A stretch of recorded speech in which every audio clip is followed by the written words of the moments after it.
For many years now, since I've been living in the country, living on a ranch, I play a mental game, and the game is called. You'll laugh. It's the ultimate black pill game.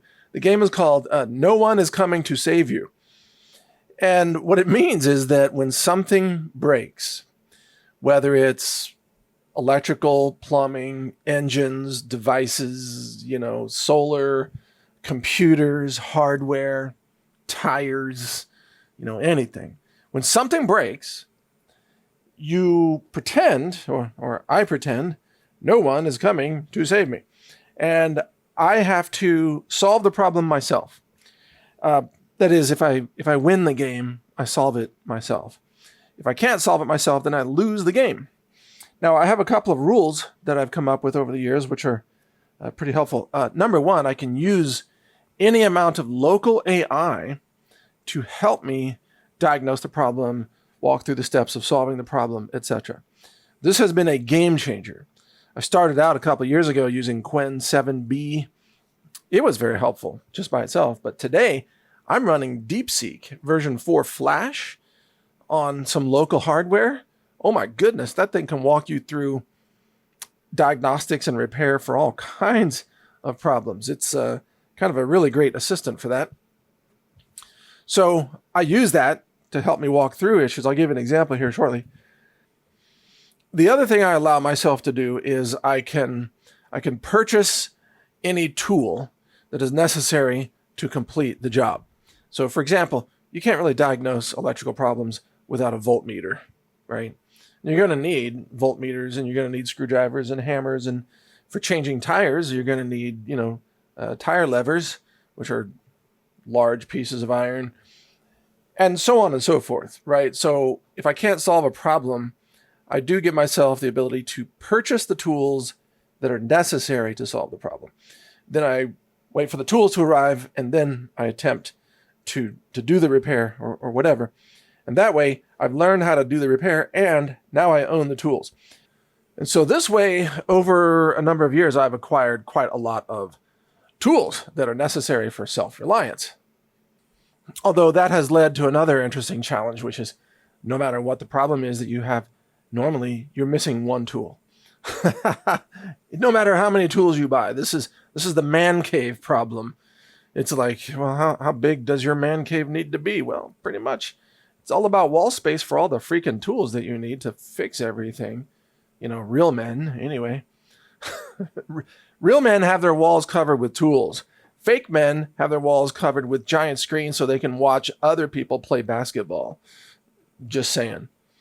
Okay, like real men don't sit there and watch sports all weekend. They're out fixing stuff, actually. So anyway, this game, this mental game that I play with myself, the reason I tell myself I need to play this game is because I've long had this vision of a collapse in society where a society doesn't function, and you can't call experts to come solve your problems. And you can't get, Amazon Prime delivery or UPS deliveries or whatever. You may not even be able to get to a local hardware store, or if you can, there's maybe nothing on the shelves. So I've long understood that these kinds of disruptions are coming. Could be from war, could be from, nuclear terrorism, it could be from supply chain collapse, financial collapse, social collapse, like all kinds of reasons why this could happen. EMP, solar flare, giant comet striking the Atlantic Ocean or whatever. So anyway, since I played this game, I have, over the years, over like 10 plus years, I have forced myself to do a lot of things where maybe most people would just call somebody or, take your truck into a tire shop to change the tire, instead of deciding that, no, I need to change the tire myself, and I need to figure out how to take this tire off the rim and get a new tire and put it on the rim, which is not a small thing. And, things like that. Or if one of my ranch machines seemingly, maybe the starter goes bad, right, on a diesel engine. And then I'm like, okay, now I have to figure out how to change the starter. Great. That's not easy either. It's actually kind of tight quarters for a ratchet. on the one that I did change. I don't know, a while ago, year and a half ago, or whatever it was. But over the years, I've forced myself to just take on these very practical skills, and frankly, it's served me well. But what just happened over the weekend really pushed the limits of even what I was capable of doing. Although I did succeed, but Friday, well, I went to bed Friday night, and sometime like 4 o'clock in the morning on, well, what is essentially Saturday morning, my air conditioner stopped working. So, a central air unit for a relatively small residence. I don't live in anything very large, as you might know. It's pretty small, but still, it's Texas. It's 100 to 105 degrees during the day. You're going to cook without some air conditioning, right? So the air conditioner quit right in the early morning, and I knew, oh my God, this place is going to cook by noon. It's going to be 95 degrees in here. So anyway, I let myself go back to sleep to get a little more rest. Woke up and decided I have to solve this problem. So my thermostat had no power. Like, there was nothing on the screen on the thermostat. And so I go to my local AI, DeepSeek, and I ask it, like, walk me through diagnosing problems. Here are the symptoms. Tell me what to check. I have a voltmeter, and I can check stuff. So it starts walking me through what to check. Like, first check the breaker box, and make sure you have 240 volts from the breaker to the to the ground base there, whatever they call it in the breaker box. And of course, you got to be careful because you don't want to electrocute yourself. So I'm testing that. It's like, yeah, 240 volts. It's all good. Go back to the AI. Okay, what next? It's like, okay, go outside. Pull the disconnect out of the external outdoor disconnect box, junction box, and then probe the voltage of the disconnect connection. I don't know what you call them, the leads or something. So I'm out there, I'm connecting those, and like reading the voltmeter. Yeah, that's all good. I go back to the AI, like, what next? It's like, well, you say you have nothing on your thermostat, so that could be a failure of the transformer, because there's a transformer in your AC unit that outputs 24 volts, kind of a low voltage thing to run your thermostat, which is pretty common. So you take the cover off the thermostat, you look at the wires, there's like a red wire, there's a blue wire, there's also a bunch of other wires, and you try to find if there's 24 volts between the red wire and the ground, or the red and the blue. And so I tested all the wires, like yellow, green, magenta, cyan, red and everything. And it's like, there's nothing. It's all zeros all across the board. So I go back, it's all zeros, man. And DeepSeek tells me, well, probably your 24 volt transformer board has blown out, or it's been chewed by rats or something, which is pretty common living in the country. Oh, great. So I go to where that board is installed, which is at the bottom of this AC unit. And I'm looking down there, and there's a wire coming out of it. And oh my God, it's been all chewed up. Like, most of the insulation is gone. I'm like, oh, the rats have been at this. So that's when I realize, okay, I probably can't fix this one. So I'm going to take a loss on the game here. I'm going to call a professional, but it's Saturday. So this place is going to cook for a couple of days, and probably all the HVAC professionals are really busy next week. So I got to figure out how to cool this place myself without central air. So you might be wondering, well, how are you going to do that? So, so this is where I got a win out of the game. Have you ever seen those little portable air conditioning units that you connect to a window? Well, I've purchased a few of those over the years for cooling like data center rooms and things like that. And there's a brand that I have grown to trust, and it's called Midea, M-I-D-E-A. Or maybe you pronounce it Medea, I don't know. Midea?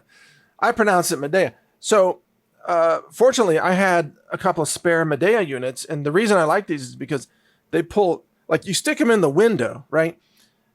And they pull air in and they push air out, so that it's kind of an equilibrium. It's not creating like a net positive pressure or a negative pressure in your home, which means it's not like sucking hot air from outside into your home through other doors and cracks and things. So it's exchanging air with the outside, but then it's blowing cool air inside. So basically it's sucking in inside air, cooling inside air, and blowing out inside air inside, while it's sucking in outside air as a carrier and blowing out hot air to the outside. Does that make sense? That's how these units work. And they are rugged, man. They are rugged. The thing is, they're freaking heavy, and it turns out that the place that I live, the way it's built with the windows and stuff, I had to build these like platforms for these units and then lift them by hand. And they're like, what are they, like 75, 80 pounds or something. And they're very difficult. So I had to lift them up onto these platforms and then get them into the windows and everything. And finally made that work. And then sometimes they drip water. So I had to do some PEX plumbing. You know how I have PEX tools and things. So I had to put in a drain line into a bucket. So then got all that going, turned those on, ran those, and sure enough that it worked.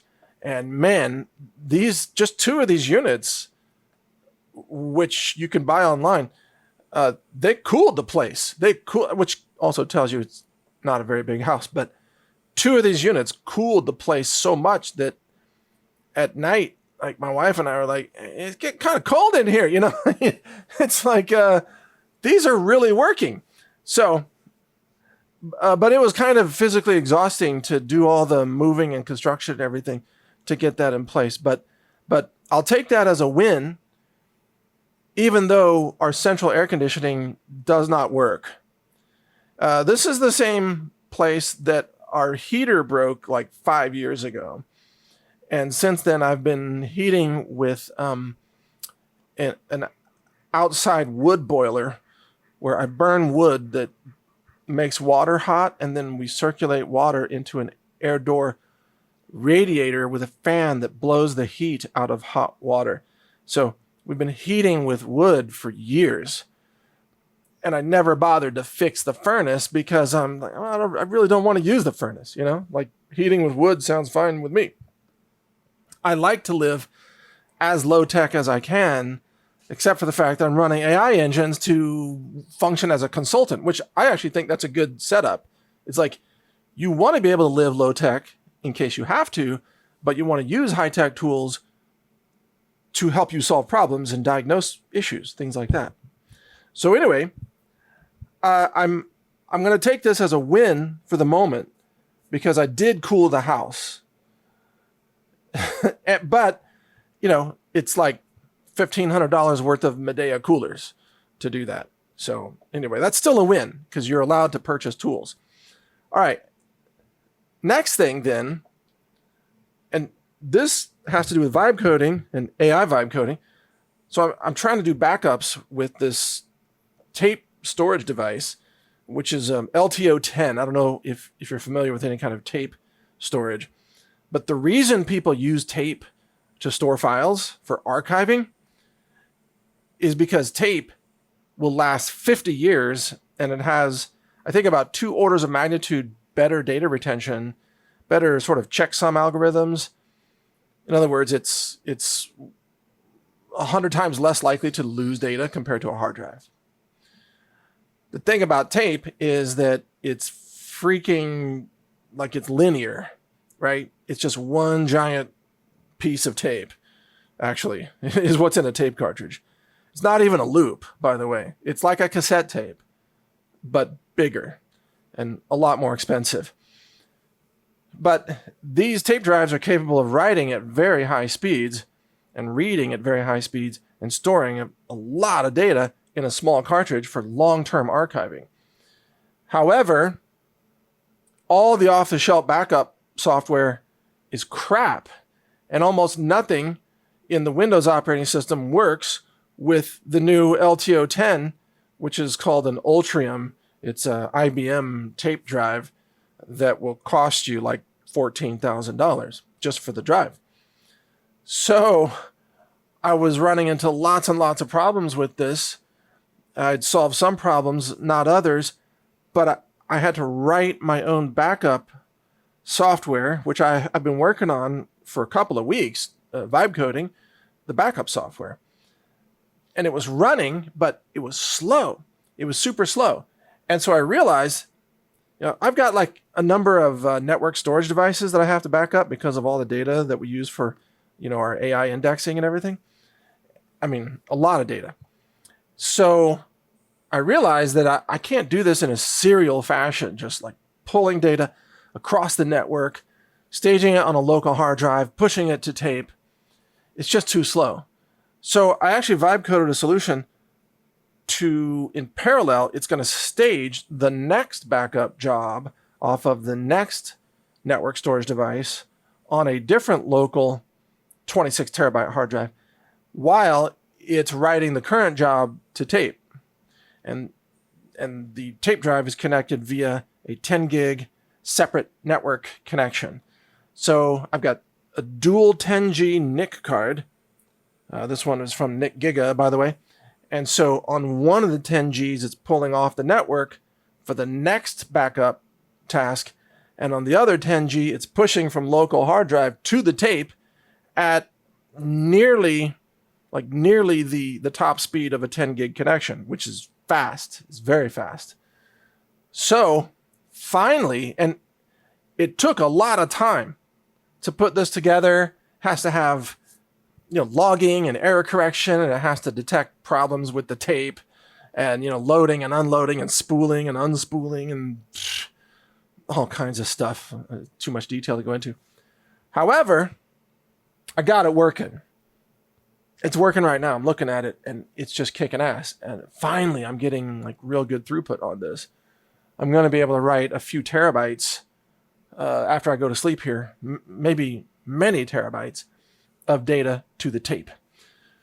So that's a win, right? So that's another case where I play this game with myself. It's like, no one's coming to save you. I can't just call some programmer, like, write me a kick-ass backup program. I got to do it myself with the help of AI. Now, in this case, I did use cloud-based AI, just to be clear. I didn't rely on local DeepSeek. I did use a combination. I used a combination of DeepSeek, Kimi, and also Fable 5 from Anthropic as the director, by the way. And that result worked very, very well. Fable 5 is a great sort of oversight project manager AI. So anyway, in a collapse, I wouldn't have that cloud-based AI.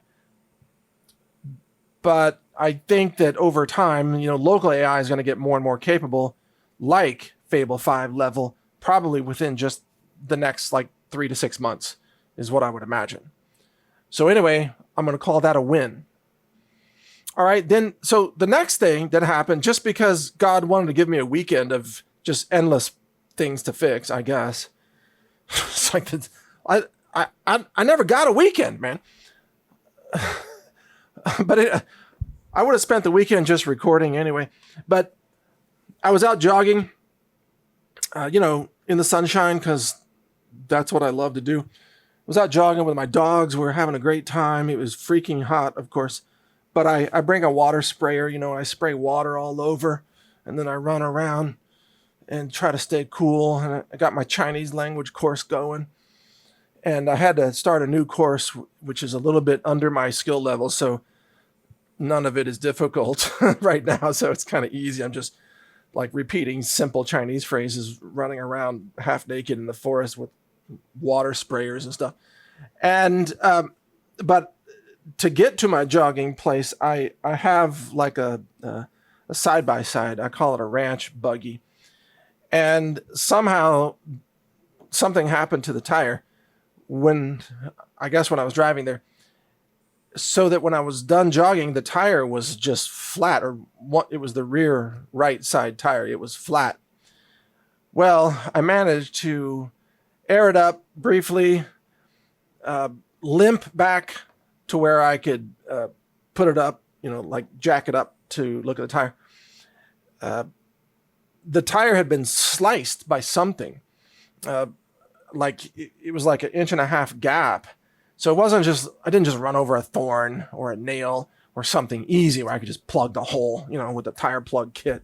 That's what I was hoping. It's like, oh, I'll be done in 10 minutes, Nope. It was a giant slice. And I've seen this before when I've run over a deer antler. Deer antlers can pierce the tire. Yeah, that's happened before. It's ugly.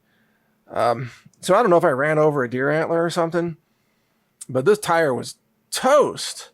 So I knew at that time, like, oh my God, I'm going to have to take this tire off the rim and put a new tire on the rim. You ever done that yourself, with just like home tools and such? It's something that, I'm glad I know how to do it, but I dread doing this because it's just so difficult.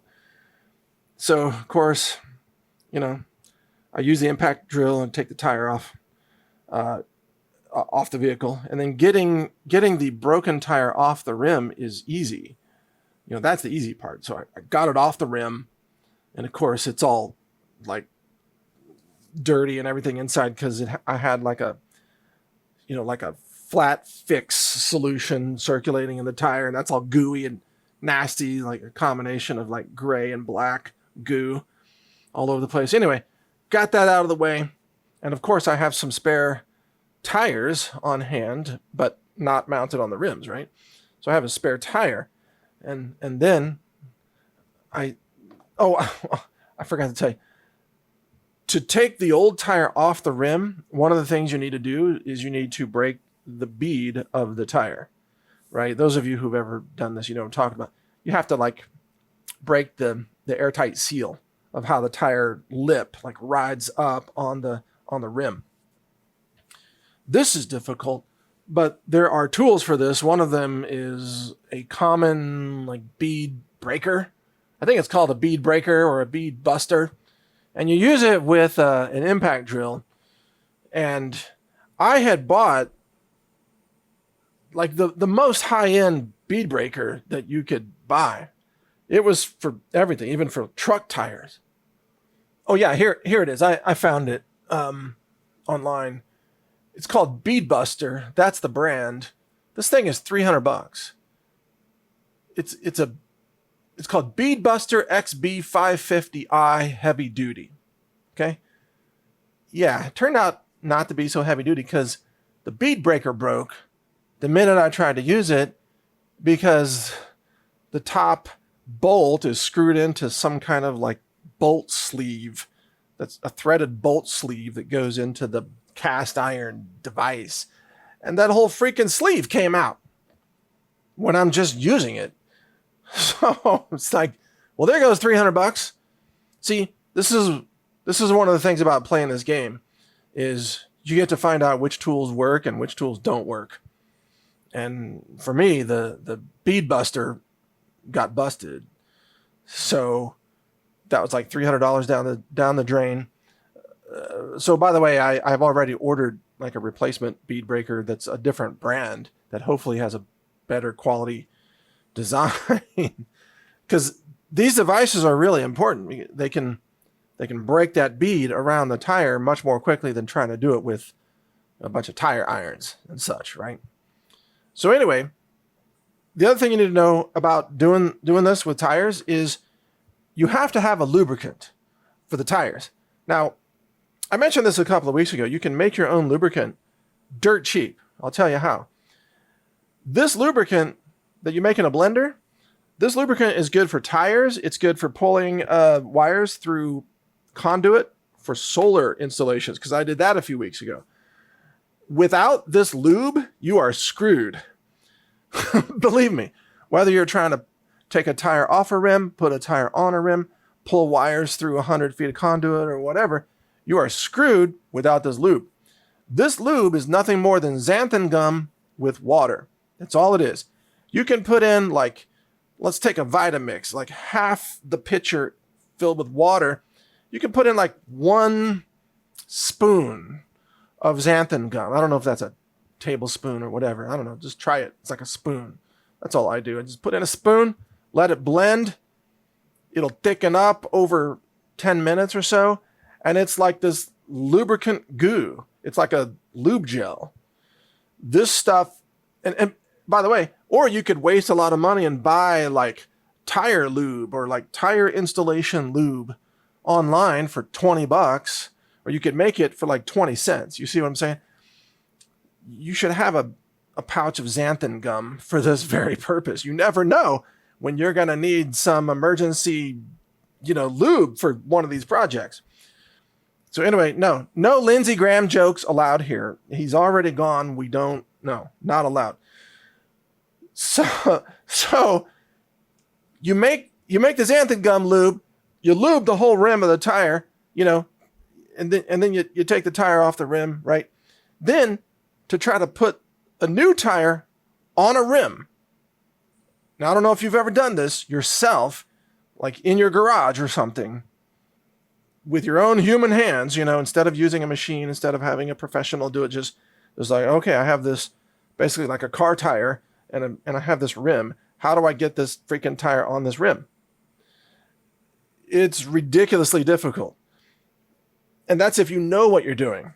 If you know about the special sort of, I don't know what you call it, the slot in the rim that's got a smaller diameter that you have to use in order to make this happen. But the amount of force that is necessary to pop this tire over that rim is huge. Like, I had to use my whole body weight. And that's with the lube on the tire. If you don't have the lube, forget it. It's never going to happen. You could try it for 100 years. It'll never happen. But I'm standing on the tire and I'm like pulling this big tire iron lever and, working it around the tire with multiple tire levers and trying not to let go and have it pop me in the nuts or something. You're like, you got to be careful with this stuff. And then finally, pop, boom, it's on the rim. Oh, thank God. This is a lot of work for accidentally running over a deer antler, plus the cost of the tire, which is like $100 or whatever. So then once you get the tire on the rim, by the way, you're not done. You now have to seat that tire with air pressure. I don't know if you know this, but you can't just start pumping it full of air because it's not sealed yet. It hasn't been seated. In other words, it hasn't gripped the bead yet, let's say. So how do you do that? Well, turns out you have to hit it with like a burst of high pressure all of a sudden.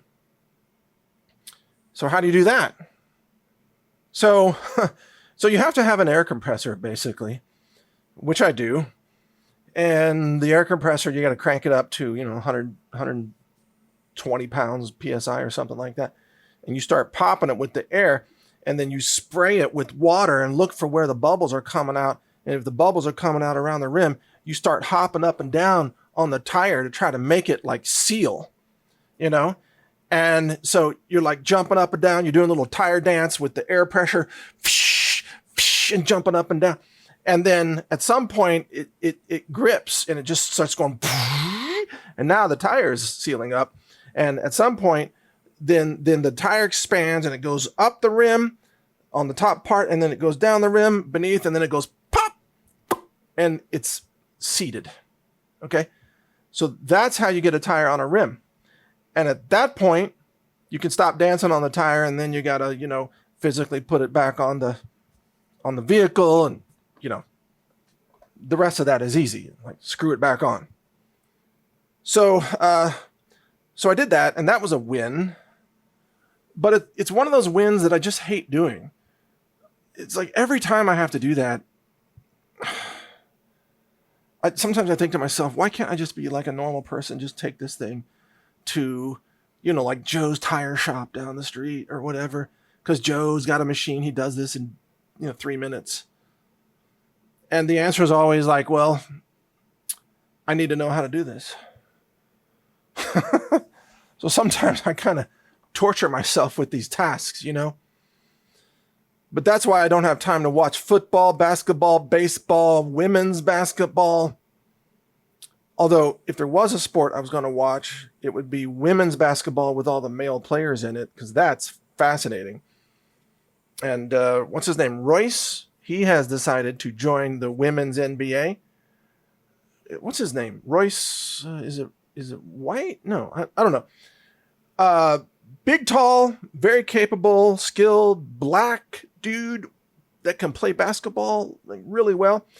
And, I know this is off topic, but he has decided to join the women's NBA on purpose, strategically, to force the women's NBA to define what is a woman.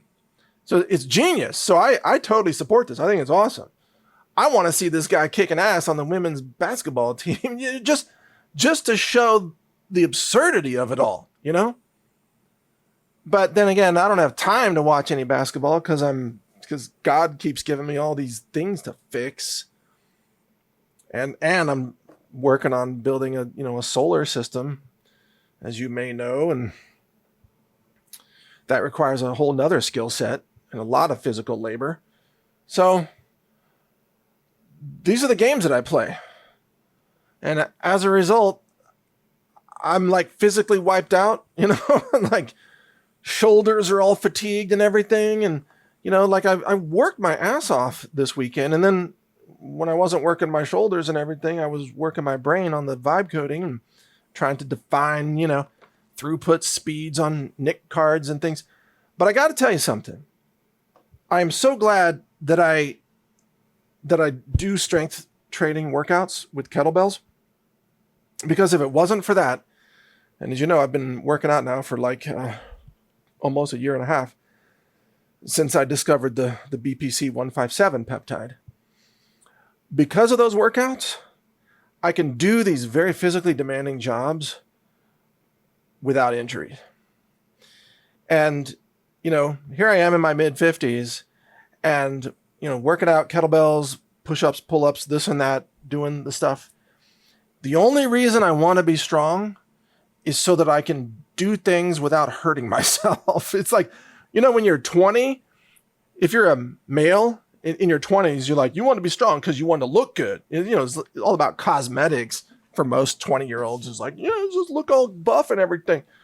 Not that I ever did in my 20s, but that's why that's a motivation for a lot of 20-year-olds or 25 or 30 or whatever. It's like, I want to look good. When you're in your 50s or your 60s, I would imagine, you work out because you want to stay mobile. You want to be able to do stuff. You want to be able to lift things. What kinds of things? Like to lift a Medea air conditioning unit without hurting yourself, 75 or 80 pounds. You want to be able to lift a heavy tire with a rim so that you can put it back on a vehicle. You want to be able to pull, a tire iron with 100 pounds of force or whatever. This takes physical strength. And this is like functional strength, This isn't gym strength. I lift kettlebells because they represent actual, real functional strength. They are the closest thing to the things that you need to do when you live in a rural setting. And to me, this is all about training for self-reliance. Because in my game, like no one's coming to save you, that game also means that you need to be able to carry water, carry bags of grain, fix tires, I don't know, whatever else, pull hoses a long way, like carry around giant solar panels or whatever to install them or repair them or this and that. You need to be able to move like 8x4 pieces of plywood. Let's say you're building something or a shelf, you know what I'm saying? You need to be able to be functional with this. And I'm so grateful that I'm able to do this because of the kettlebells training and because of the BPC 157, which I'll tell you how to get that, by the way. This peptide has changed my life. This peptide got me back into training. It helped my body heal my scar tissue, heal my back tissue, allowed me to get into kettlebells and jogging again. It was like a year ago. It was March of 2025 that I was able to start doing that again. And since then, my functional strength level has just shot up tremendously, tremendously. BPC 157, I take it intranasally. If you want to get some of this, you can. It's not FDA approved. It's not a prescription drug, but you can find it from a company called Limitless. You can find them on my Ranger Deals page. That's rangerdeals.com.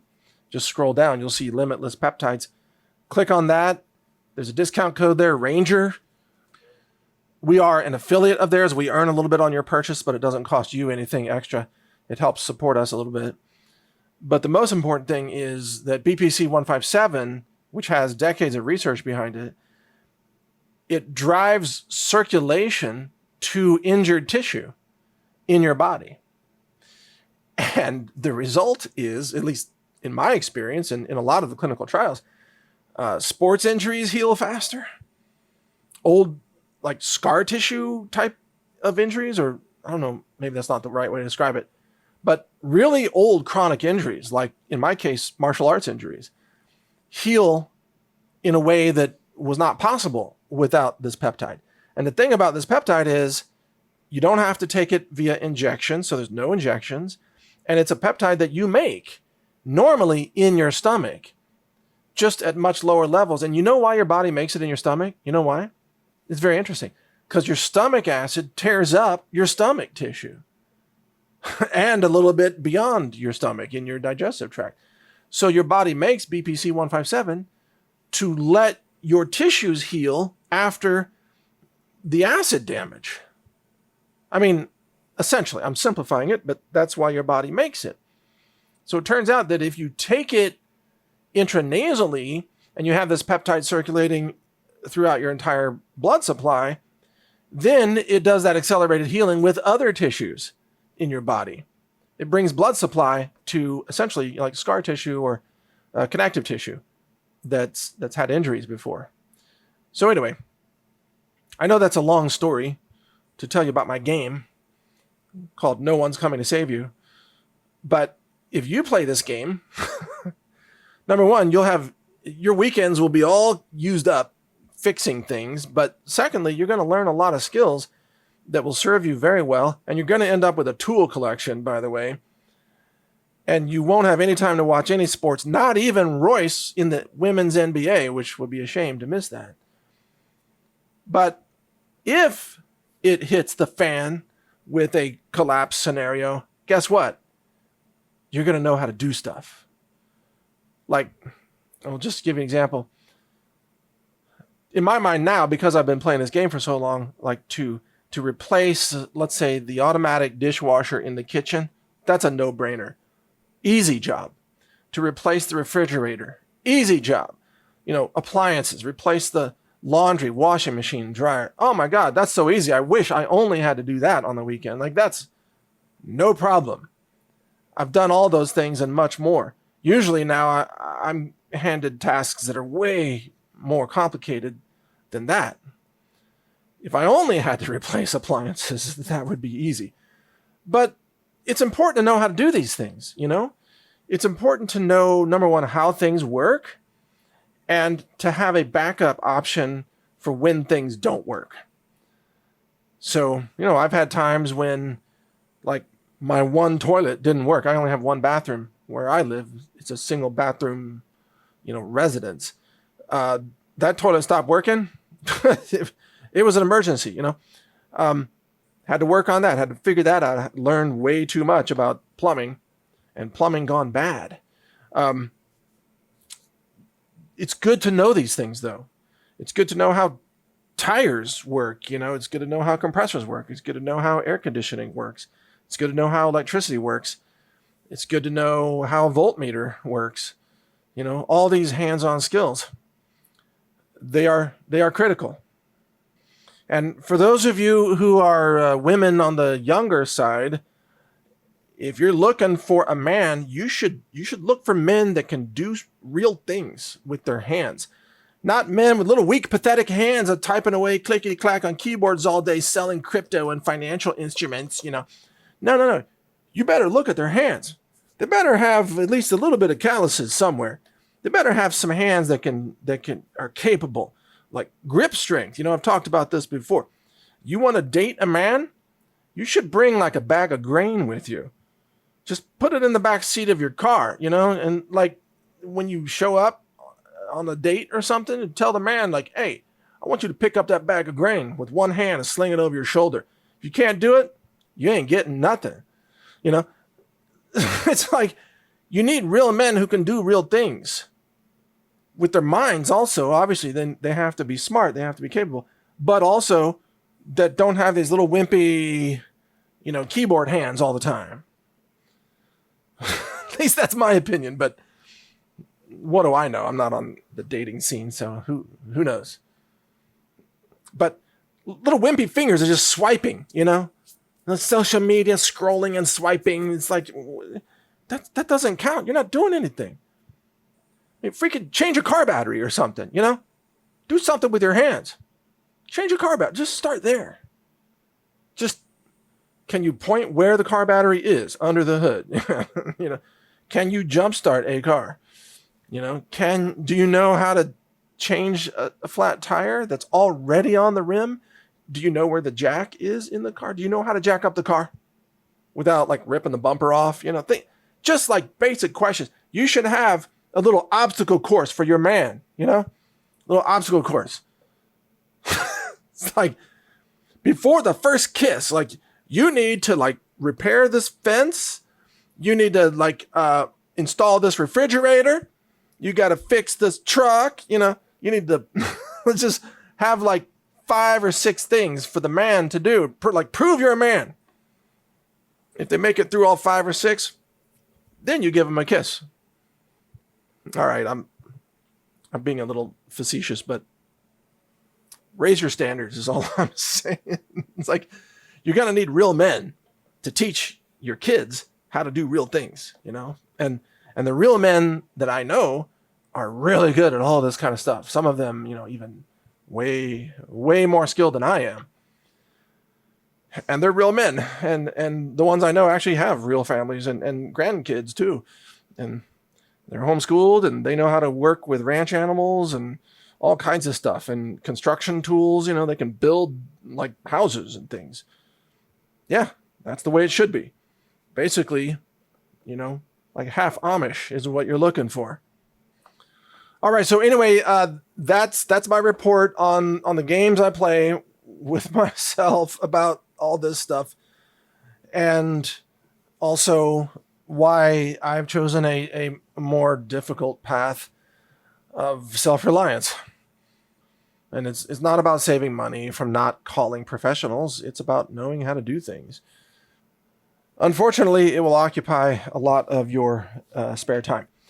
All right, so with that said, then we're going to proceed with the special report on mRNA and then the interview I mentioned earlier. So enjoy the rest of the show. And again, if you want some BPC 157 or other therapeutic peptides, just go to rangerdeals.com, click on Limitless there, and there are a number of formulations that you might be interested in.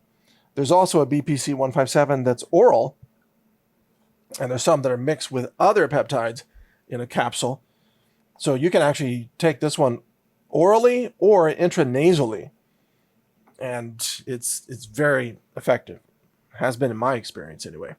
Just make sure you have good nutrition on top of that. You want to have good nutrition. You want to have the repair building blocks in your diet. You want to take collagen. You want to have a quality protein like a whey protein, maybe from our store, healthrangerstore.com. You want to have chlorella and spirulina, which is high protein and contains phycocyanin, astaxanthin, all kinds of things that can help you. You got to have zinc, obviously, for repair. Some quercetin is a good idea. Some turmeric, some resveratrol for your cardio. I mean, on and on. Just sulforaphane from broccoli sprouts is always good. But have a good, healthy diet, and then the repairs will all work better. So thank you for listening. Enjoy the rest of the show. Stock up on the long-term storable Ranger bucket set. 536 servings of clean organic superfoods for your survival pantry. Certified organic and lab tested for purity. Order now at healthrangerstore.com.